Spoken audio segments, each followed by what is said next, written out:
कैसे हैं फ्रेंड्स। आशा करते हैं कि आप लोग अच्छे होंगे।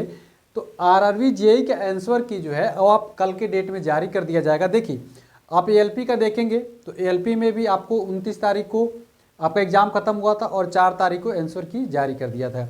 उसी प्रकार से अगर देखेंगे आरआरबी आरपीएफ एसआई में, तो आरपीएफ एसआई का भी 4 दिन के अंदर आपका क्या कर दिया था, आंसर की जारी कर दिया गया। तो इसी हिसाब से देखा जाए तो आपका जो आंसर की है आरआरबी जेईई का जो आंसर की है वो आपको कल देखने को निश्चित तौर पे मिल जाएगा। तो आप लोग कल वेट करिएगा, निश्चित तौर पर आपका आंसर की कल आ जाएगा। ठीक है, तो आंसर की से अपना मिला लीजिएगा, प्रॉपर चेक कर लीजिएगा कि आपके कौन कौन से क्वेश्चन गलत हैं, कौन से क्वेश्चन सही हैं, कौन से क्वेश्चन पर रेलवे ने गलत किया है, कौन से क्वेश्चन को आपको ऑब्जेक्शन करना है। तो जो भी क्वेश्चन आपके गलत रहेंगे, देखिए आपके द्वारा जो क्वेश्चन लगाया गया होगा, रेलवे ने जो आंसर किया दोनों में मैच नहीं कर पाता, तो अगर आपको लगता है कि आपका ऑप्शन ज़्यादा सही है तो आप लोग क्या करिएगा, ऑब्जेक्शन कर दीजिएगा। और ऑब्जेक्शन कैसे करना है, एनसीईआरटी की बुक से। कहाँ से करना है, एनसीईआरटी की बुक से लीजिए और एनसीईआरटी की बुक से क्या करिएगा, लेकिन ऑब्जेक्शन कर दीजिएगा। जो भी आपके बायोलॉजी, देखिए अधिकतर चांसेस कहाँ पे आपको गलत होने का, वो बायोलॉजी सेक्शन है। तो बायोलॉजी सेक्शन हो गया, फिजिक्स हो गया, केमिस्ट्री हो गया, यही 3 सेक्शन है जिसमें कि मिसमैचिंग होने के ज़्यादा चांस है। मैथ में तो बहुत ही कम होता है, मैथ में इक्का दुक्का आपको सवाल देखने को मिल जाएगा जो कि आप आसानी से कोई एक भी स्टूडेंट लगा देगा तो उसका नंबर मिल जाएगा। सबसे ज़्यादा समस्या होती है फिजिक्स साइंस वाले सेक्शन में, तो वो आप लोग एनसीईआरटी बुक के पैटर्न से निश्चित तौर पे लगा दीजिएगा। हालांकि मैं खुद ही इस पे वीडियो बना दूंगा कौन कौन से बुक से कैसे कैसे लगाना है। उसके लिए आप लोग मेरे व्हाट्सएप से जुड़ जाइएगा और चैनल को भी सब्सक्राइब करके रख लीजिएगा। ठीक है, ये सारी चीज़ें हो जाएंगी, आप नॉर्मली मिला लीजिएगा, फिर चेक कर लीजिएगा। फिर आफ्टर आपको चेक करने के बाद से अब आपको देखना है कि आपकी ब्रांच की कटऑफ कैसी जाएगी, आपकी ट्रेड की कटऑफ कैसी जाएगी।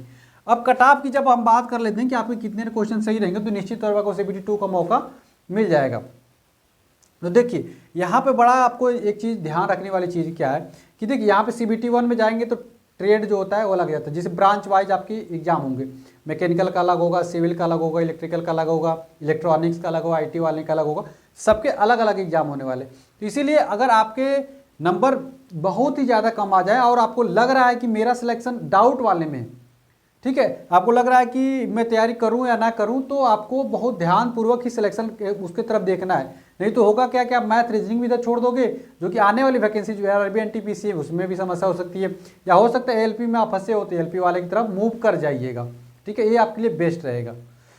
उसके बाद देखिए ब्रांच वाइज कहते, देखिए ब्रांच वाइज भी लगती है और पोस्ट वाइज भी कट ऑफ लगती है। पिछली बार मैं बोल दिया था ब्रांच वाइज तो लोगों को कन्फ्यूजन हो गया था, लेकिन उस कन्फ्यूजन को आज दूर करने आया था कि ब्रांच वाइज भी आपकी कट ऑफ लगेगी और पोस्ट वाइज भी लगेगी। कैसे लगेगी वो सुनिए ध्यान से।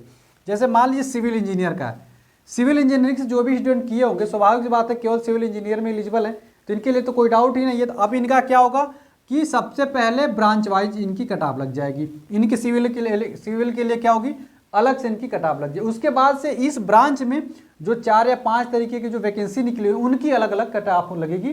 तो आप कोशिश करिएगा सबसे ऊपर वाले कट ऑफ को ही पार करने के लिए सोचिएगा। ठीक है, तो अगर सिविल इंजीनियर में आप हैं और आपके नंबर जो है जनरल में यूआर कैटेगरी में अगर आपके नंबर कल के जब मिला लेंगे तो अगर आपके 50 के आसपास नंबर आ रहे हैं ना, तो निश्चित तौर पे आपके 50 क्वेश्चन पे आपका सिविल इंजीनियरिंग में जनरल में सिलेक्शन हो जाएगा। इसमें प्लस माइनस 1 कर लीजिए, 1 या 2 कर लीजिए। ठीक है, इसी के बीच इर्द-गिर्द रहने वाला है।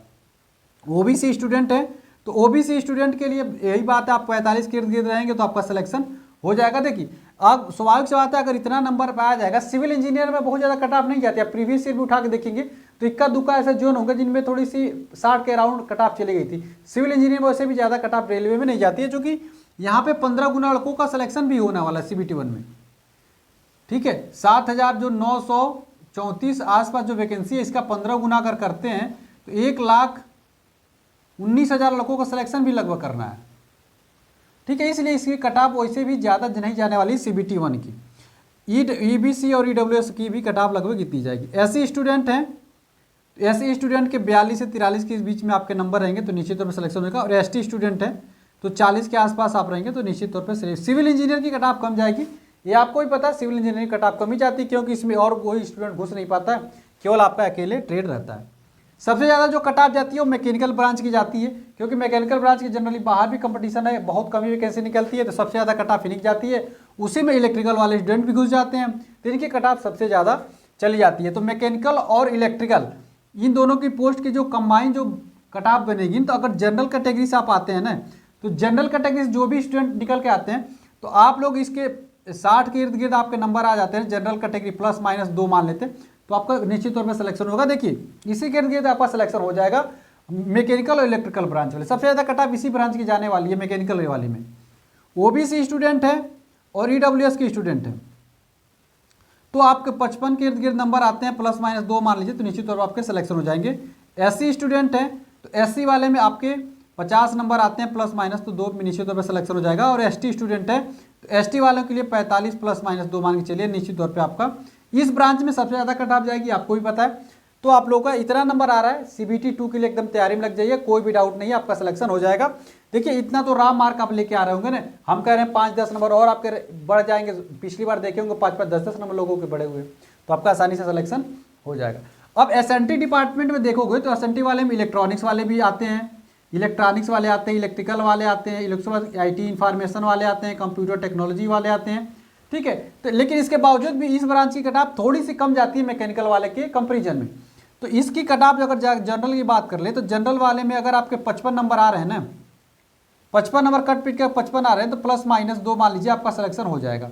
ओबीसी स्टूडेंट हैं और ईडब्ल्यूएस स्टूडेंट हैं, तो आपके अगर इसी के 50 के आसपास नंबर आ रहे हैं, प्लस माइनस 2 कर लीजिए, तो निश्चित तौर पर आपका सिलेक्शन हो जाएगा, कोई दिक्कत नहीं है। एससी स्टूडेंट है तो एससी स्टूडेंट 45 प्लस माइनस 2 मान लीजिए हो जाएगा। और एसटी स्टूडेंट है तो एसटी स्टूडेंट वही 40 के आसपास मानेंगे, प्लस माइनस 2 में आपका सिलेक्शन हो जाएगा इस ब्रांच में। तो देखिए इस तरीके से आपका कट ऑफ जो है वो डिसाइड होती है। हो सकता है कि इक्का दुक्का जो जोन ऐसे होंगे जिसमें मात्र 5 वैकेंसी हो, 10 वैकेंसी हो, 15 वैकेंसी हो, उस वैकेंसी भले हो सकता है कि कट ऑफ आपका प्रेडिक्शन मेरा सही ना हो पाए। मोस्टली अधिकतर ब्रांचों में आप अधिकतर जोन में देखेंगे निश्चित तौर पर ही कट ऑफ जाएगी, जिसमें थोड़ी, और आप मेरे कट ऑफ से सहमत है, आपको लग रहा है कि इतना ही कट ऑफ जाने वाली है, तो निश्चित तौर पर वीडियो को लाइक भी कर दीजिएगा और चैनल को भी सब्सक्राइब कर लीजिएगा। और व्हाट्सएप ग्रुप से जुड़ जाइएगा जो कि डिस्क्रिप्शन में है, और टेलीग्राम चैनल से जुड़ जाइएगा जो भी पढ़ाई करना होगा। बाकी मिलते हैं अगली वीडियो में फ्रेंड्स, तब तक फ्रेंड्स जय हिंद।